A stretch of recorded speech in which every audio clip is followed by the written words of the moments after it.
मध्य प्रदेश में अनुसूचित जाति कांग्रेस ने राज्य मंत्री प्रतिमा बागरी के खिलाफ मोर्चा खोल दिया है। प्रतिनिधि मंडल ने जाति प्रमाण पत्र छानबीन समिति को आवेदन सौंपा, जिसमें राज्य मंत्री प्रतिमा बागरी के जाति प्रमाण पत्र की जांच की मांग की।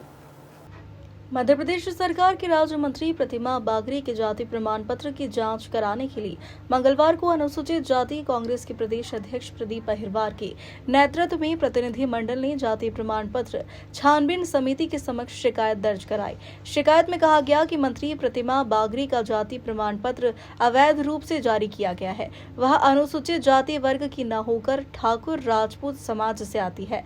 प्रदेश अध्यक्ष प्रदीप अहिरवार ने कहा कि विंध्य, बुंदेलखंड और महाकौशल क्षेत्र की बागरी अनुसूचित जाति वर्ग से संबंध न रखने के बावजूद जाति नाम की समानता के आधार पर मालवा और निमाड़ क्षेत्र की वास्तविक अनुसूचित जाति वर्ग के लोगों के अधिकारों का हनन किया जा रहा है।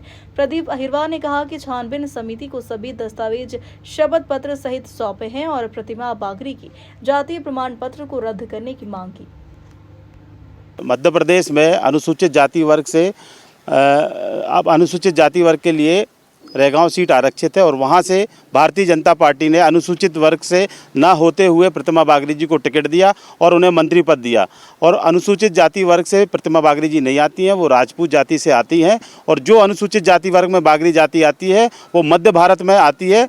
और मध्य प्रदेश शासन के भी आदेश हैं, छानबीन समिति के भी 2003 के आदेश हैं कि ये जो विंध्य प्रदेश, बुंदेलखंड और महाकौशल के बागरी समाज के लोग हैं, ये राजपूत जाति के लोग हैं। इनके साथ कोई छुआछूत नहीं होती, कृषक हैं, मालगुजार लोग हैं।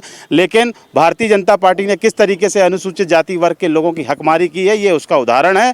मैं मोहन यादव जी से भी ये मांग करता हूँ कि आप मंत्रिपरिषद से प्रतिमा बागरी को बर्खास्त करें और जल्द से जल्द रेगांव में चुनाव कराएं, ताकि लोकतंत्र जिंदा रह सके, अनुसूचित जाति वर्ग के अधिकारों की सुरक्षा हो सके।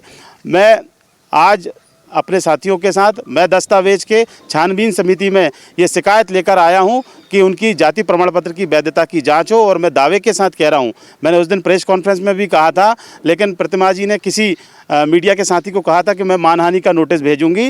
मैं मानहानि के नोटिस का इंतजार करता रहा, लेकिन मानहानि का नोटिस मुझे नहीं मिला। उन्होंने कहा था जाँच करा ले, तो मैं जाँच कराने के लिए मैं दस्तावेज के छानबीन समिति आया हूँ। और मुझे उम्मीद है कि बहुत जल्दी छानबीन समिति इस विषय पर निर्णय लेगी और उनका जो फर्जी जाति सर्टिफिकेट है उसको निरस्त कराएगी और अनुसूचित जाति वर्ग के हक अधिकार को सुरक्षित करने का काम करेगी। आप लोगों ने देखा कि बैतूल से सांसद ज्योति दुर्वे भी रही, वो भी अनुसूचित जनजाति वर्ग से नहीं आती थी। और भारतीय जनता पार्टी ने भी लोकसभा में किस तरीके से अनुसूचित जनजाति वर्ग की हकमारी की थी, वो भी सबके सामने है। और आज अनुसूचित जाति वर्ग की हकमारी की बात हो रही है, लेकिन ये हम बर्दाश्त नहीं करेंगे। इसको लेकर हम अनुसूचित जाति वर्ग के विभाग के हमारे साथी छानबीन समिति आए हैं शिकायत देने।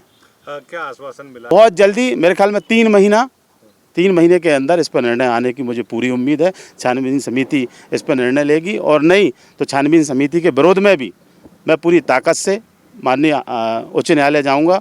और अगर छानबीन समिति ने किसी भी राजनीतिक द्वेष और दबाव के कारण इस तरीके की जो हकमारी अनुसूचित जाति वर्ग की हो रही है उसके साथ खिलवाड़ किया, तो निश्चित रूप से मैं लड़ाई लड़ूंगा।